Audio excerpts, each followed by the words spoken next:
Astaghfirullah. Assalamualaikum warahmatullahi wabarakatuh. Alhamdulillah wassalatu wassalamu ala Rasulillah wa ala alihi wa sahbihi wa mawalah wa la hawla wa la quwata illa billahi wa ba'du. Alhamdulillah, segala puja dan puji hanya milik Allah subhanahu wa ta'ala. Di pagi menjelang siang ini kita kembali bisa duduk untuk bertalabul ilmi. Salawat dan juga salam kita hadiahkan kepada Rasul kita Nabi besar Muhammad sallallahu alaihi wasallam. Kita lanjutkan kajian kita, masih membahas kitab Al-Kabair, dosa-dosa besar, dan kita masuk pada dosa besar yang ke-56, mengubah batas tanah orang lain.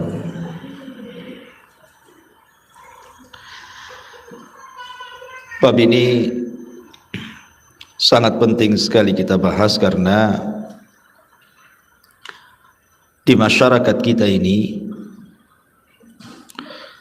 banyak sekali perselisihan gara-gara rebutan batas tanah. Bahkan tidak jarang sampai terjadi pertumpahan darah, bunuh-bunuhan gara-gara rebutan lahan, rebutan batas lahan. Makanya Islam membuat aturan dan mengancam siapapun yang merubah-rubah batas tanah, maka akan mendapatkan laknat dari Allah subhanahu wa ta'ala. Dan laknat itu artinya dijauhkan daripada rahmat dan didekatkan dengan azab Allah subhanahu wa ta'ala. Di dalam hadis yang dicantumkan Imam Zahabi di sini, di mana Nabi sallallahu alaihi wasallam bersabda dalam hadis Ali radhiyallahu an, dari Nabi sallallahu alaihi wasallam, dan juga dari Ibnu Abbas radhiyallahu anhuma, la'anallahu man dzabaha li ghairillah, la'anallahu man ghayyara tuhumal ardi, la'anallahu man kamahal a'ma anis sabili, la'anallahu man sabba walidayhi, la'anallahu man amila amala qaumi lutin. Allah melaknat orang-orang yang berkurban untuk selain Allah, menyembelih bukan karena Allah subhanahu wa ta'ala. Dan siapapun yang menyembelih bukan karena Allah, maka dia telah melakukan kesyirikan, dan sembelihannya haram dimakan, tidak boleh dimakan, haram. Kemudian Allah subhanahu wa ta'ala melaknat orang-orang yang merubah batas-batas tanah, menggosok tanah orang, mengambil tanah orang, atau mencuri tanah orang. Dan ini banyak terjadi, baik di hutan-hutan, di kebun-kebun, di tanah-tanah kosong, termasuk juga terkadang rumah sudah jadi, dia ambil rumah orang lain tanpa hak dan mengaku itu adalah tanah dia. Kemudian Allah subhanahu wa ta'ala juga melaknat orang-orang yang membuat bingung orang-orang buta ketika berjalan, disesatkan jalannya. Dan juga Allah Subhanahu wa taala melaknat orang-orang yang mencela kedua orang tuanya. Kemudian Allah juga melaknat orang-orang yang melakukan amalan kaum Lut, kaum Sodom. Berapa di sini ada 5 laknat yang disebutkan oleh Nabi sallallahu alaihi wasallam. Yang pertama, Allah melaknat orang yang menyembelih bukan karena Allah, seperti menyembelih binatang untuk gunung, untuk lautan, digunakan untuk sesajen dan yang semacamnya, atau sengaja menyembelih tidak membaca basmalah, maka ini masuk pada laknat di sini.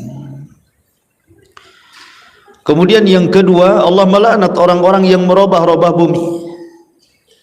Inilah yang kita akan bahas. Laknat yang kedua, Allah melaknat orang yang mengubah batas tanah orang lain. Ma'asyiral muslimat yang dimuliakan Allah Subhanahu wa taala, orang itu perlu paham bahwa rizki manusia itu sudah dicatat, tidak mungkin melewati takdirnya. Rizki manusia itu tidak mungkin melewati takdir Allah. Kalau Allah Subhanahu wa taala sudah mentakdirkan rizkinya, makannya, minumannya, tempat tinggalnya, tanahnya dan begitu seterusnya, maka tidak mungkin keluar dari batas takdir Allah, karena sudah dicatat di Lauhil Mahfuz.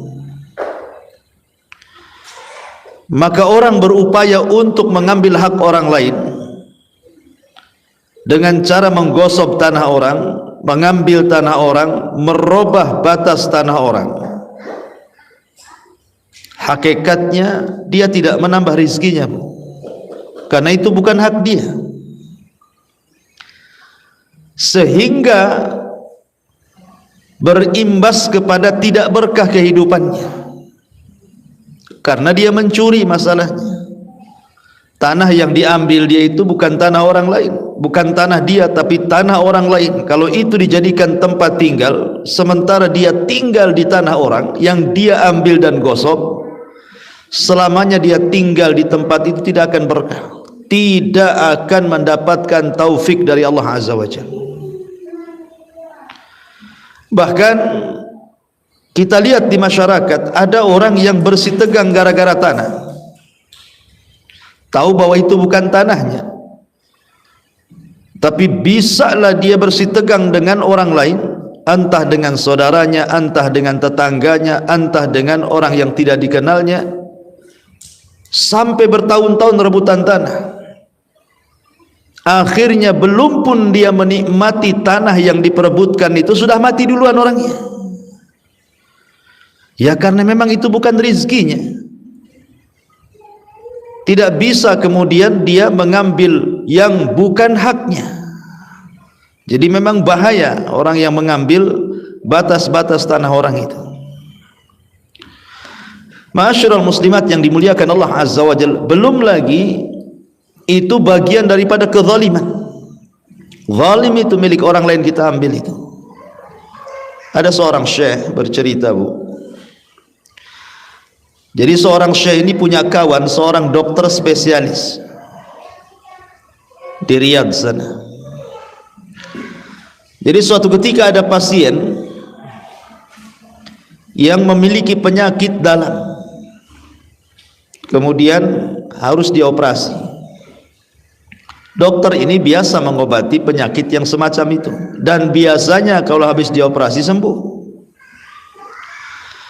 Subhanallah, setelah kemudian diadakan operasi, rupanya ada penyakit lain selain penyakit yang dideritanya, dan harus dioperasi juga. Akhirnya mengadakan operasi kedua kalinya. Ketika sudah dilakukan operasi ini, rupanya ada penyakit lainnya lagi. Na'udzubillah. Ini penyakit bertumpuk-tumpuk. Akhirnya kemudian orang yang sakit ini dalam kondisi sadar dan tidak, menuliskan satu nama dan meminta dokter ini untuk menyampaikan kepada orang tersebut maafnya. Maka akhirnya kemudian sang dokter pun datanglah kepada nama yang ditulis oleh pasien itu. Setelah ketemu, dia mengatakan, wahai fulan, saya dapat amanah, saya punya pasien, dia menulis namamu dan dia minta direlakan, diredhakan, diikhlaskan. Saya tidak tahu urusan Anda dengan dia, kata dokter, tapi saya hanya menyampaikan isi wasiat orang ini. Kemudian orang yang ditulis itu mengatakan, wahai dok, demi Allah, kami sudah 3 tahun, saya, istri saya, anak-anak saya, katanya kan, mendoakan kepada pasien dokter itu agar jangan diwafatkan Allah subhanahu wa ta'ala sebelum ditimpa berbagai macam penyakit, katanya. Sebelum dia merasakan apa yang kami rasakan, maka jangan kau wafatkan dulu ya Rabb. Jadi sang dokter ini heran, kenapa kemudian dia mendoakan selama 3 tahun, doanya doa jelek gitu. Maka dokter mengatakan, ittaqillah, bertakwa kepada Allah, kalau memang punya salah maafkan dia. Tapi orang ini mengatakan, dulu kami berselisih dengan tetangga sampai ke mahkamah. Tiba-tiba kemudian pasien dokter itu menjadi saksi. Rebutan tanah kami dengan tetangga kami. Saksi itu adalah pasien dokter. Dia tahu bahwa itu tanah saya, tanah keluarga saya, tapi dia membantu memenangkan tetangga saya sehingga tanah itu jatuh kepada tetangga saya di pengadilan. Maka sejak itu saya sakit hati dan keluarga kami pun sudah 3 tahun mendoakan pasien dokter itu. Subhanallah, da'watul madlum, doa orang yang dizalimi, Bu. Lihat, doa orang yang dizalimi itu, yang tidak ada penghalang antara dia dengan Allah subhanahu wa ta'ala. Da'watul madlum mustajabatun, kata Rasul. Doa orang yang dizalimi itu mustajabah. Laisa bainahu wa bainallah hijab. Tidak ada di antara dia dengan Allah itu perantara. Langsung melesat ke langit, melewati awan-awan, dan Allah pun berfirman, wa bi izzati la ansurannahu walau ba'dahin. Dengan kemuliaanku, kata Allah, aku akan menolong dia sampai waktu yang ditentukan. Lihat, Bu, pasien ini dia tidak mengambil tanah orang, dia hanya menjadi saksi. Tapi saksi itu menentukan kepemilikan masalahnya, karena saksi itu bagian daripada alat bukti. Kan kalau tidak ada kertas saksi, itu qoroinnya, korinahnya, bahwa ini milik si fulan gitu ya. Kalau tidak bisa mendatangkan bukti secara tertulis, ya didatangkan saksi. Saksi ini pula bersaksi untuk mengambil tanah orang, dan dia berdusta, itu saja berakibat fatal. Apalagi orang yang mengambil tanahnya, saksinya saja kayak gitu tuh. Akhirnya Allah subhanahu wa ta'ala berikan balasan setimpal di dunia sebelum akhirat. Begitulah Nabi SAW mengatakan, ma min dzambin ajjalallahu uqubatahu fid dunya qabla al-akhirah al-baghyu wa qati'atur rahim. Satu dosa yang disegerakan oleh Allah subhanahu wa ta'ala azabnya di dunia sebelum akhirat, salah satunya kezaliman. Zalim, salah satunya mengambil hak orang, mengambil tanah orang, merubah-rubah batas tanah orang. Bahkan di zaman salaf,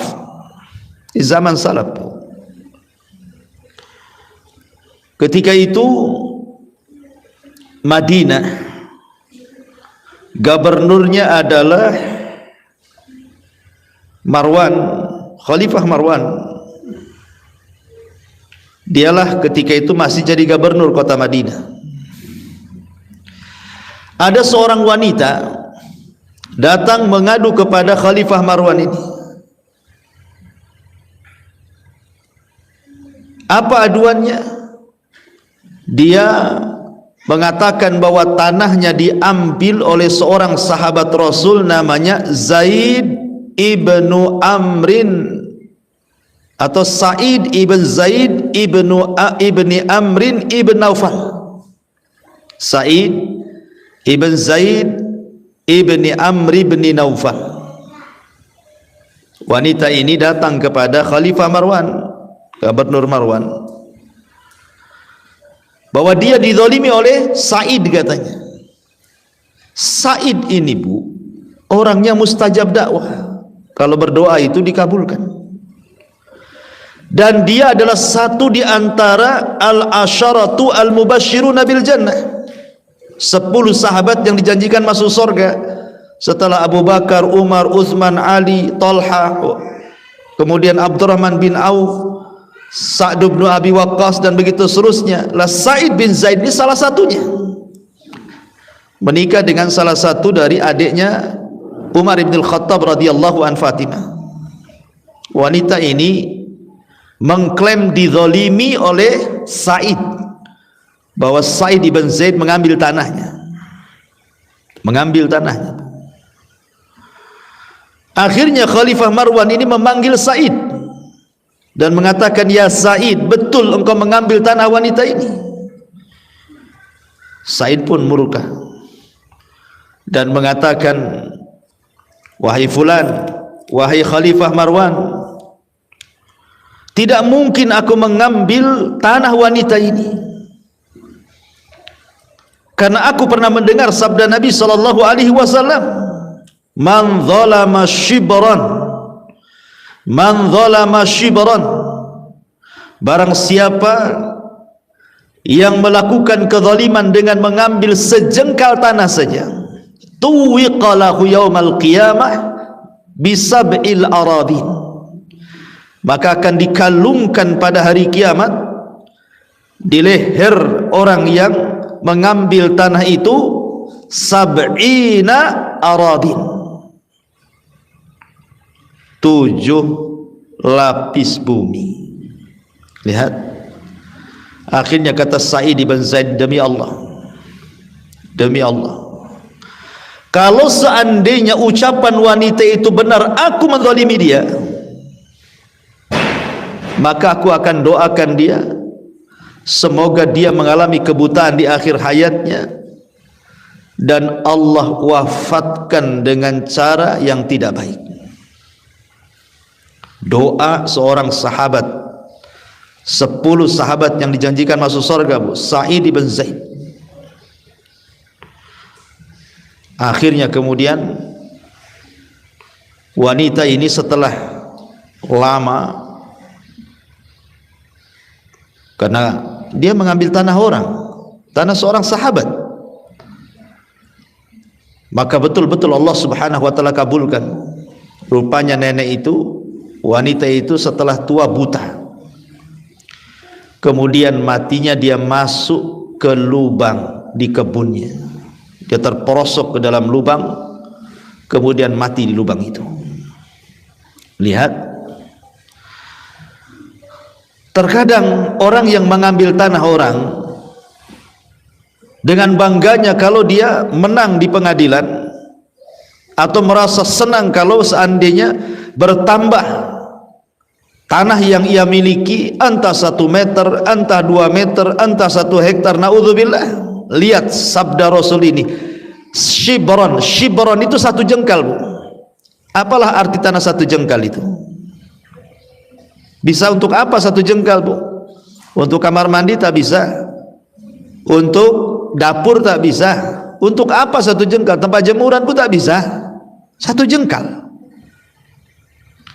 Tetapi yang 1 jengkal ini cukup kemudian untuk dikalungkan sampai 7 lapis bumi di lehernya.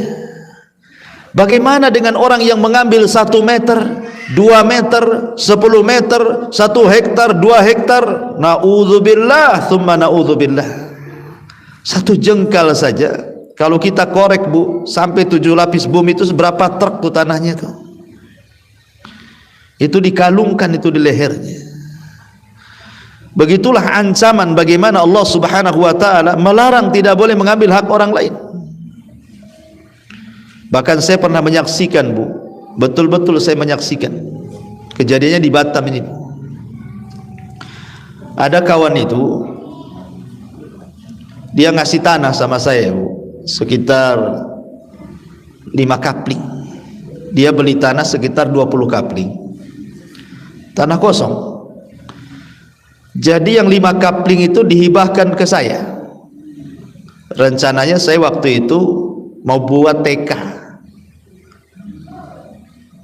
karena memang waktu itu sibuk dengan membangun pesantren, jadi terlupakanlah tanah kosong itu. Akhirnya kemudian satu hari kemudian saya diingatkan, Ustadz kapan mau bangun? Oh iya, kalau gitu kita pondasi dulu lah. Rupanya setelah dilihat tanah itu Bu, rupanya di atas tanah itu sudah ada rumah, karena sudah hampir 2 tahun gak ditengok, ya kan. Dipikirnya kan ya paling dibersihkan rumputnya, mau dibelikan material bangunan gitu ya.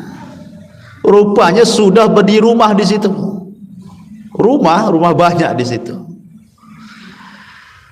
Jadi akhirnya saya dengan ikhwan ini, kan kita sudah ada surat jual beli, datanglah ke RT-nya situ, karena yang jual itu RT-nya dan RW-nya di situ. RT RW ini kurang lebih saja nih. Jadi saya bilang saya mau bangun tanah saya, kenapa kemudian kok ada rumah, itu rumah siapa? Jadi cobalah kemudian saya pertemukan rumah yang berada di tanah yang kita sudah beli itu. Kemudian kita konfirmasi dengan RT dan RW di situ. Rupanya dijual lagi sama RT-nya itu. Bayangkan, dia jual ke kita, pas kita mau bangun dijual lagi ke orang lain. Kan itu sama saja mengambil tanah orang. Dia yang membuat surat tanah, dia buat gitu ya, surat jual beli tanah hibahnya itu ya. Dan kita sudah janji akan bangun kan itu, karena memang lupa waktu itu. Akhirnya cobalah kita minta ganti, dan tidak apa-apalah kalau memang yang 5 kapling itu sudah dibelikan atau dijual ke orang, ya udahlah, bismillah saja. Kalau begitu minta gantinya sebelah mana, saya mau bangun ini.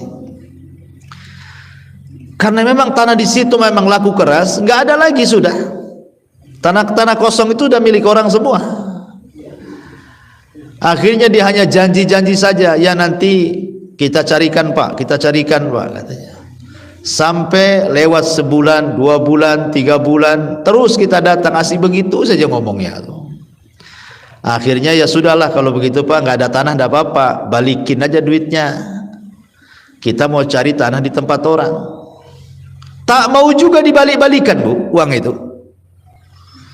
Ya sempatlah kawan ini, ikhwan kita ini yang sudah ngasih ini kan marah juga gitu ya. Tapi ya sudahlah, memang sudah bukan rizkinya, kita ikhlaskan sajalah. Subhanallah. Selang 1 tahun setelah peristiwa itu, RW-nya di situ meninggal dengan cara mengenaskan. Meninggal di kamar mandi Bu. Ya.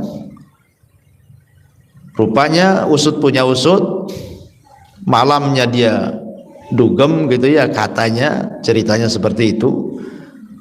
Kemudian mabok, kemudian masuk kamar mandi, nggak keluar lagi, rupanya meninggal di kamar mandi Bu. Jadi saya berpikir ya, subhanallah ya, karena mungkin korban bukan ikhwan kita saja yang beli tanah 20 kapling, yang 5 kapling kan diwakafkan ke saya waktu itu. Rupanya peristiwa ini bukan hanya kejadian kepada ikhwan kita saja, rupanya saya tanya di situ, kasusnya menimpa, bukan hanya 1-2 orang tuh yang kena tipu. Sudah dijual tanah itu, dijual lagi. Jadi satu tanah itu, satu kapling itu bisa pemiliknya itu sampai 3-4 orang tuh. Yang jual itu yang mengaku punya lahan, dia juga gitu kan. Naudzubillah. Kemudian habis itu RT-nya juga sama juga mengenaskan meninggalnya. Mengenaskan. Dua-duanya mengenaskan meninggalnya. Jadi memang saya berpikir ya, maka shadaqah Nabi sallallahu alaihi wasallam, benarlah ucapan Nabi itu. Ketika Nabi SAW mengatakan tidak ada dosa yang disegerakan azabnya di dunia sebelum akhirat kecuali zalim. Zalim orang ini. Masa tanah sudah dijual sama orang diambil lagi? Kan sama saja dia. Apalagi habis itu diambil lagi, dijual lagi ke orang. Orang ini nggak bangun, dijual lagi ke orang. Tapi uangnya nggak mau dikembalikan, pokoknya itu. Apa nggak zalim, Bu? Jadi saya saksikan sendiri gitu, sampai ketika meninggalnya itu kita juga sempat ke sana gitu ya. Jadi saya sampai geleng-geleng apa, naudzubillah. Mudah-mudahan kita tidak seperti mereka. Betul-betul dihinakan kematiannya. Ya. Ma'asyiral muslimat yang dimuliakan Allah Subhanahu wa taala. Karena mengambil tanah orang itu bagian daripada kezaliman, dan hidupnya tidak akan berkah, karena juga dia kan maling gitu ya. Mencuri sama dengan mencuri, mengambil hak orang lain kan sama dengan mencuri. Makanya di zaman Nabi sallallahu alaihi wasallam, Bu. Di zaman Nabi sallallahu alaihi wasallam ada seorang sahabat dari Hadrami, orang Hadraul Maut.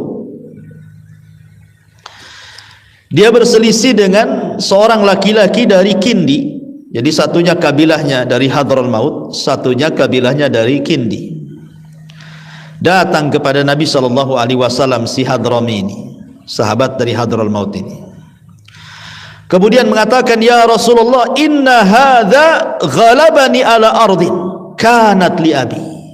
Rasul, ini orang dari Kindi ini, dia sudah mengambil tanahku, padahal tanah itu adalah tanah warisan bapakku. Dia ambil, dia garap tanpa sepengetahuan diriku. Kemudian Nabi SAW mengatakan kepada sahabat ini, adakah bukti bahwa itu tanahmu? Saya tidak punya bukti ya Rasul, tapi itu tanah bapakku yang diwariskan kepadaku. Orang ini mengambilnya, bahkan menggarapnya. Maka Rasul melirik kepada laki-laki dari Kindi ini, apakah betul engkau mengambil tanah orang ini? Seorang laki-laki dari Hadrami ini. Kata laki-laki dari Kindi ini mengatakan, hiya ardi fi yadi azrauha laisa lahu fiha haqqun ya Rasul. Ini tanahku, bukan tanah dia, katanya. Aku yang menggarapnya bertahun-tahun di tanah ini. Tiba-tiba dia datang, dia ngaku tanahku, katanya. Lihat, Bu, begitulah sejak zaman Rasul ada juga yang rebutan tanah itu. Bukan zaman sekarang lebih parah lagi. Kadang-kadang kalau PT-PT merasa diserobot tuh, bisa bayar preman-preman tuh, Bu ya. Zaman dulu ada yang kayak gini. Jadi Nabi SAW kemudian mengatakan, lihat wahai Hadrami, laki-laki dari Hadrami, dia tidak mengaku mengambil tanahmu. Ala kabayyinatun, kamu punya bukti bahwa itu tanahmu? Kemudian laki-laki dari Hadrami tetap mengatakan, la, tidak wahai Rasul, tapi yakin itu tanahku, itu tanah bapakku. Akhirnya kemudian, karena engkau telah menuduh tanpa bukti, maka Nabi SAW mengatakan, gimana dalam persidangan, Bu? Dalam persidangan itu, al-bayyinatu alal mudda'i wal yaminu ala man angkar, kan itu ya. Bukti itu harus disiapkan bagi orang yang nuduh. Kalau yang nuduh tidak punya bukti, berarti sumpah berlaku kepada orang yang dituduh. Makanya ketika seorang laki-laki dari Hadramit tidak mampu mendatangkan bukti, Rasul melirik kepada seorang dari Kindi dan mengatakan, kamu siap sumpah itu tanahmu? Kata laki-laki dari Kindi ini mengatakan, siap wahai Rasul, karena ini tanahku, aku yang sudah menggarapnya sejak lama. Tiba-tiba laki-laki dari Hadramut mengatakan, Rasul, jangan kau dengarkan sumpahnya, dia itu orang fajir, orang jahat. Itu orang jahat, senang-senang aja dia kau suruh sumpah, ya pasti dia mau bersumpah lah, orang jahat katanya. Kata Nabi SAW, gimana begitu caranya? Engkau mengaku itu tanahmu, kau tak ada bukti. Kemudian saya katakan kepada orang yang merebut tanahmu bahwa itu tanahnya dan siap bersumpah, kemudian kau katakan dia orang fajir. Memang begitu keputusannya. Engkau tidak bisa mendatangkan bukti, ya sumpah kepada orang yang dituduh bahwa itu tanahnya. Akhirnya kemudian seorang laki-laki dari Kindi pun memenangkan mengambil tanah itu. Tetapi kata Nabi SAW,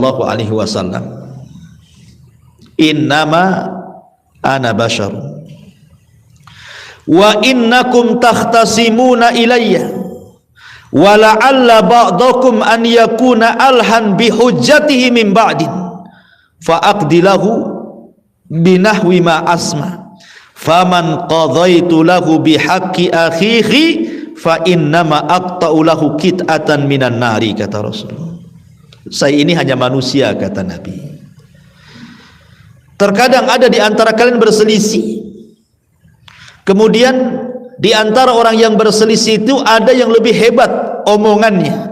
Boleh jadi dia pakai pengacara, pakai lawyer, pandai ngomong, akhirnya yang salah jadi benar, yang tidak punya hak jadi punya hak, kan gitu ya. Boleh jadi di antara kalian yang berselisih itu ada yang alhan, orangnya itu orator, pandai ngomong, pandai bicara, bersilat lidah dan begitu seterusnya. Fa'aqdilahu binahwi ma asma, tapi aku hanya memutuskan sebatas yang aku dengar saja. Maka barang siapa yang kuputuskan sesuatu terbalik dari keputusanku, maksudnya dia memang ingin mengambil harta orang, tanah orang, hak orang, kemudian mengambil pengacara seolah-olah dia yang menang, kemudian diputuskan menang. Jadi Rasul mengatakan, barang siapa yang aku putuskan berbalik dengan apa yang aku putuskan, maka sama saja aku putuskan dia dengan neraka, katanya. Lihat, Nabi SAW mengatakan, apapun yang kuputuskan hanya sebatas yang aku dengar. Tapi kalau keputusanku berbalik kenyataannya, karena Rasul kan tidak tahu yang gaib. Kalau tahu yang gaib, mana yang salah, mana yang benar, tidak mungkin Rasul mengatakan seperti itu, langsunglah diputuskan. Tapi syahidnya di sini, bagaimana Nabi SAW mengajarkan kepada kita, khususnya para hakim di pengadilan. Para hakim di pengadilan harus jeli. Ketika ada sengketa lahan, sengketa tanah, jangan sembarang memutuskan, oh ini milik fulan, milik Allah. Tetapi harus betul-betul didatangkan bukti-buktinya, saksi-saksinya dan begitu seterusnya. Dan kalaupun seandainya hakim memutuskan perkara yang salah setelah dia berijtihad dengan kebenaran, maka hakim tidak akan berdosa, karena dia sudah memutuskan sesuai dengan kebenaran yang ia miliki. Kalau seandainya kemudian keputusannya terbalik karena hanya mendengar saksi-saksi saja. Tetapi lihat bagaimana Rasul mengatakan, kalau seandainya aku putuskan rupanya berbalik dengan kenyataan, sama saja kuputuskan kalian masuk neraka karena mengambil hak orang. Lah, ma'asyiral muslimat yang dimuliakan Allah Subhanahu wa taala, dari sini kita tahu bahwa bahayanya mengambil hak orang lain, tanah orang lain, mengubah-ubah batas tanah orang lain. La'anallahu man waqa'a ala la'anallahu man ghayyara nuhumal ardi. Allah melaknat orang-orang yang merubah-rubah batas tanah bumi. Dalam riwayat Nabi SAW mengatakan, seperti hadis yang tadi saya sebutkan, man dzalama qida shibrin minal ardi tawaqahullahu min sab'i aradin Barang siapa yang berbuat zalim dengan mengambil sejengkal tanah saja, maka dia akan dikalungkan dengan tanah tersebut dari 7 lapis bumi. Hadis ini dikeluarkan Al-Bukhari dan Muslim. Bahkan dalam riwayat dari Abdullah ibn Umar, dia berkata, Rasul bersabda, man akhadha minal ardi syai'an bighairi haqqihi khusifa lahu bihi yaumal qiyamah ila sab'i aradin. Barang siapa yang mengambil tanah meskipun sedikit tanpa haknya, maka dia akan ditenggelamkan dengan tanahnya pada hari kiamat sampai ke dasar 7 lapis bumi. Naudzubillah. Barang siapa yang mengambil tanah meskipun sedikit, kata Nabi, tanpa haknya, maka dia akan ditenggelamkan dengan tanahnya pada hari kiamat sampai ke dasar 7 lapis bumi. Lihat, ma'asyiral muslimat yang dimuliakan Allah subhanahu wa ta'ala. Karena sekali lagi, kenapa demikian kerasnya ya azab orang yang mengambil tanah itu? Sekali lagi, karena dia melakukan kezaliman secara terang-terangan. Mengambil tanah, kezaliman secara terang-terangan. Dan kezaliman itu bisa menggelapkan pada hari kiamat. Az-zulmu zulumatun yaumal qiyamah. Yang kedua, dia telah melakukan dosa besar. Mengambil tanah itu melakukan dosa besar. Kalau 1 jengkal saja akan ditenggelamkan pada hari kiamat sampai ke dasar 7 bumi yang 7 lapis. Macam mana yang mengambil 1 hektar? Dosa besar. Dosa besar. Ya. Kemudian juga sebagai dalil bahwa orang kalau punya lahan 1 kapling, berarti lahan dia itu milik dia sampai 7 lapis bumi. Jadi ibu punya tanah, ibu ukuran 8 kali 12 gitu ya. Maka tanah ibu itu bukan hanya di atas bumi saja, sampai 7 lapis bumi ke bawah itu tanah ibu, Bu. Tanah ibu tuh, baik lapisan pertama, kedua, ketiga sampai ke-7 itu milik ibu. Sehingga kalau seandainya ada tetangga kemudian membuat gua gitu ya, kemudian di bawah rumah ibu guanya itu, berarti sama juga mengambil tanah ibu. Jangan bilang, kan tanahmu, surat tanahmu kan yang di atas sana, kata. Kan yang di dalam bumi kan gak ada suratnya, katanya. Enggak, hadis ini menunjukkan bahwa ketika ibu punya rumah di atas sepetak tanah, berarti tanah itu punya ibu sampai ke 7 lapis bumi yang ada di bawah sana.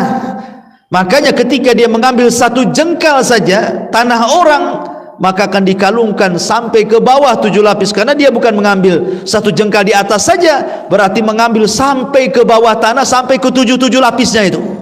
Nah, itu akan dikalungkan tuh. Na'udzubillah tsumma na'udzubillah ya. Ma'asyiral muslimat yang dimuliakan Allah subhanahu wa ta'ala. Oleh karena itulah maka berhati-hatilah. Soal urusan tanah ini bukan urusan mudah ya. Dan memang sakit, Bu, orang yang diambil tanahnya itu sakit, Bu. Ada ikhwan kita itu diambil tanahnya sama orang, sampai menangis berhari-hari, kesedihannya itu ndak hilang-hilang, sampai itu mau nekat membunuh lagi sama orang yang ambil tanah itu, sampai akhirnya hampir bercerai-berai satu keluarga gara-gara tanahnya diambil orang. Memang sakit gitu ya. Makanya kenapa orang-orang yang diambil haknya itu terkadang kalau dia tidak ikhlas, dia akan mendoakan yang enggak-enggak tuh.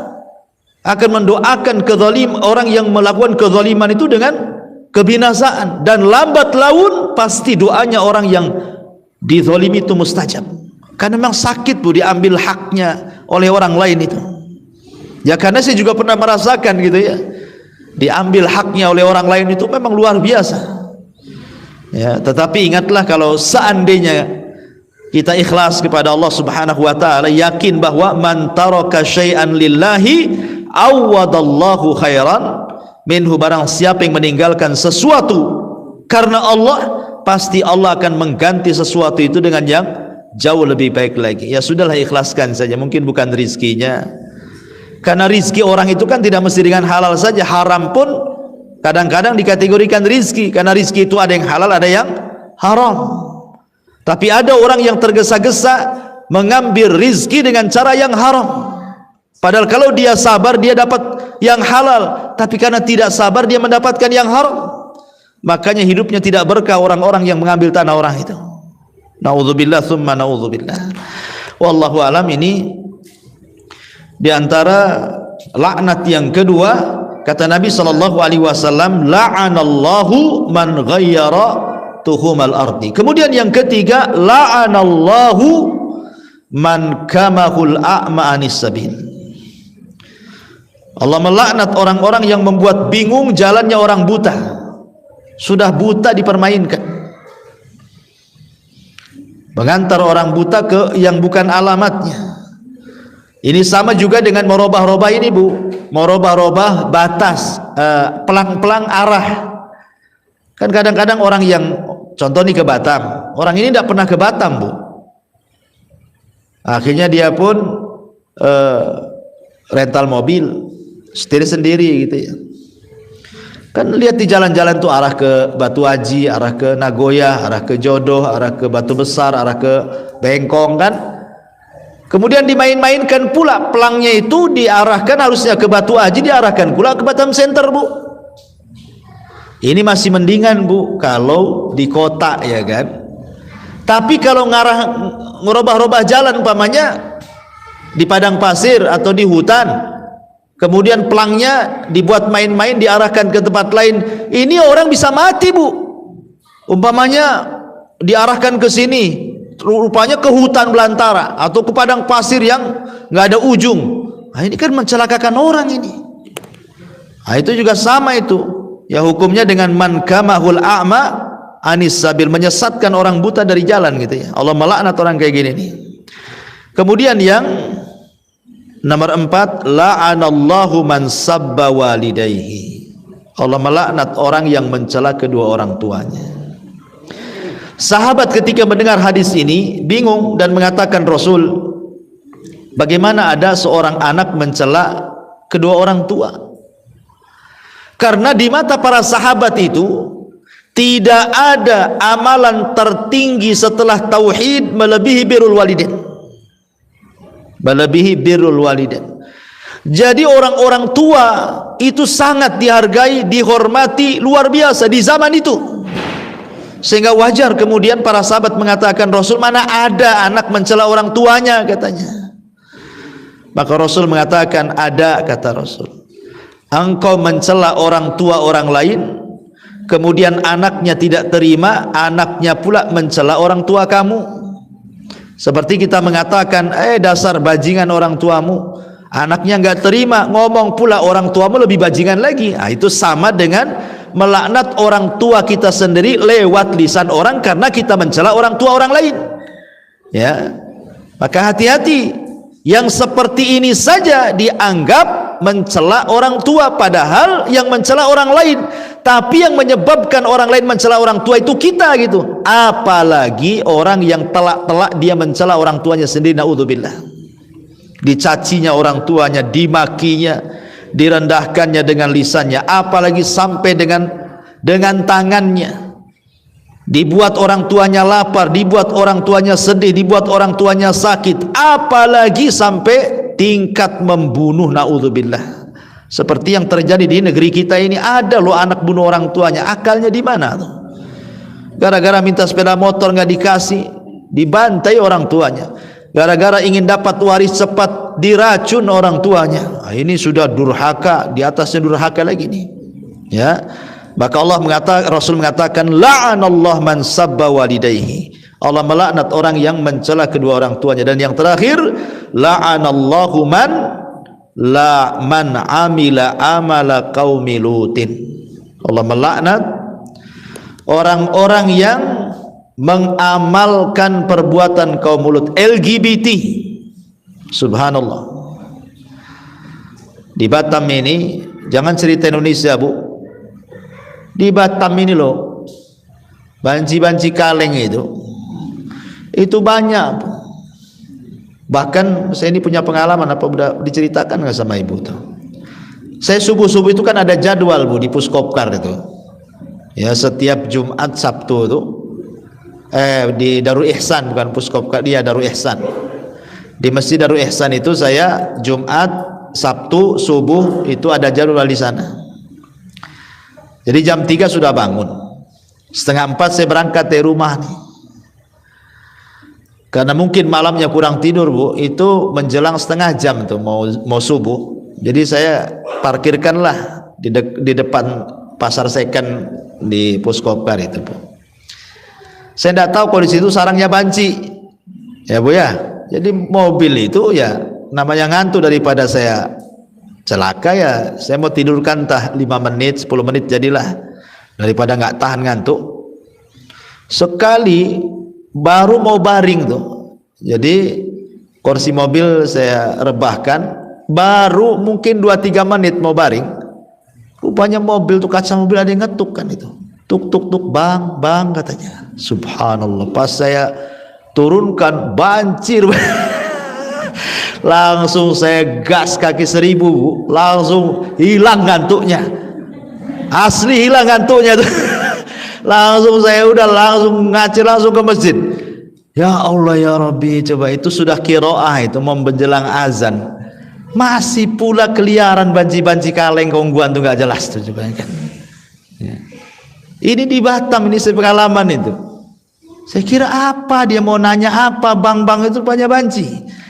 Jadi di sini Allah melaknat tuh orang yang mengamalkan amalan kaum Lut.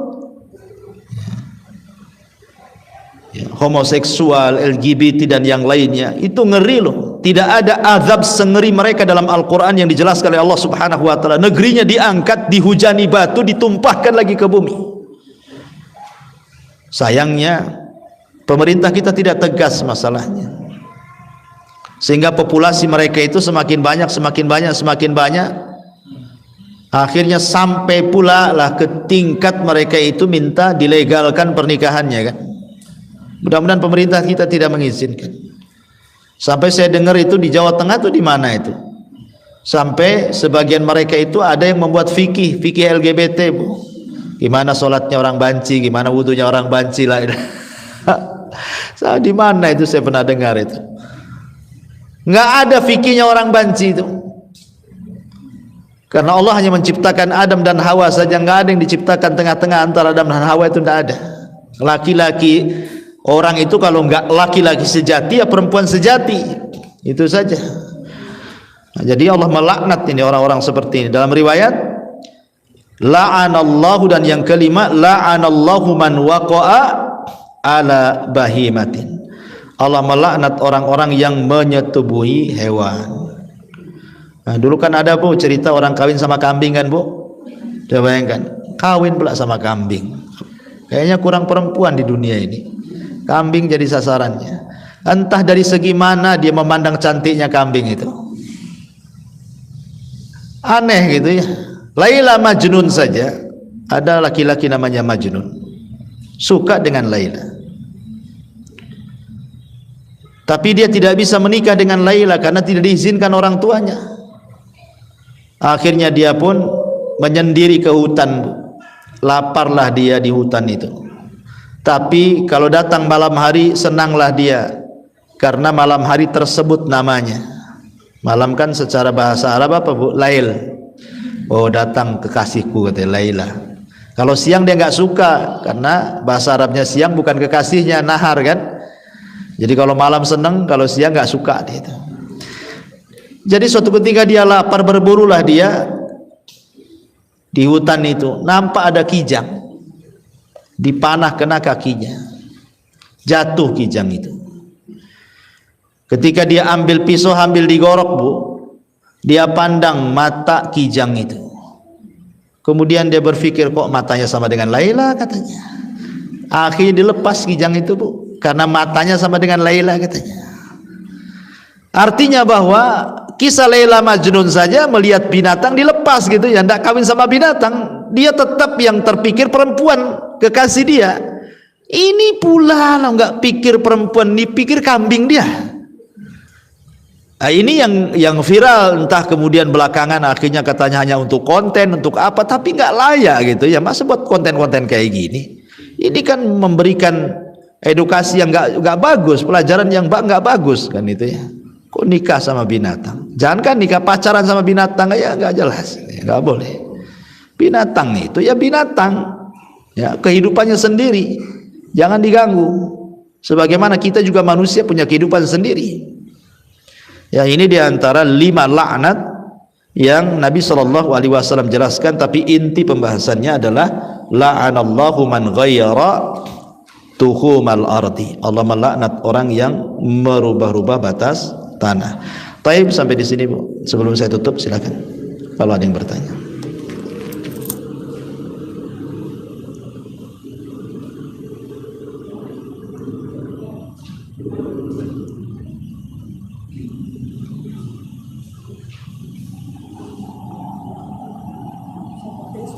Ya.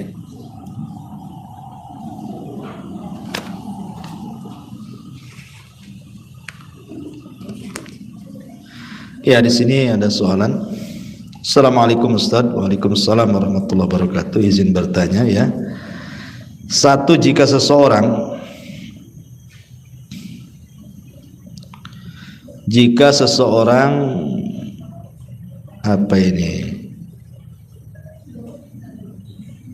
kesiangan bangun sholat subuh, mungkin sekitar jam 6 pagi pas matahari baru terbit,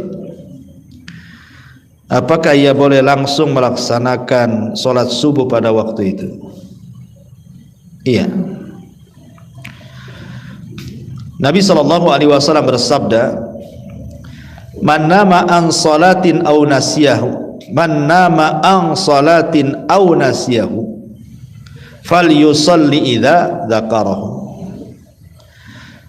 Barang siapa yang lupa melaksanakan salat atau tertidur,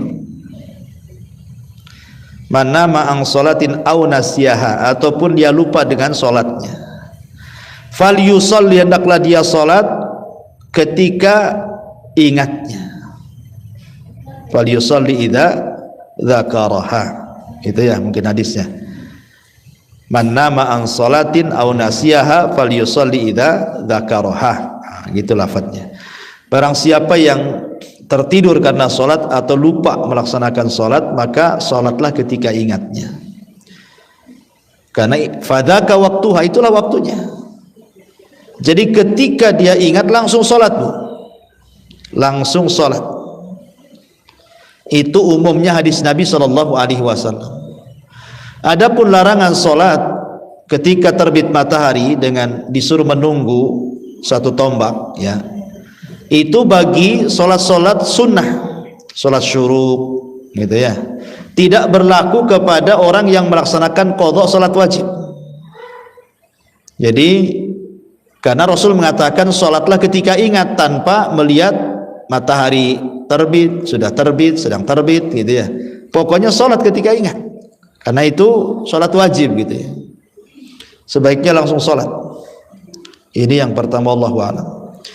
Yang kedua, bolehkah seseorang penjual tanah, maksudnya misal tanah hitam untuk tanaman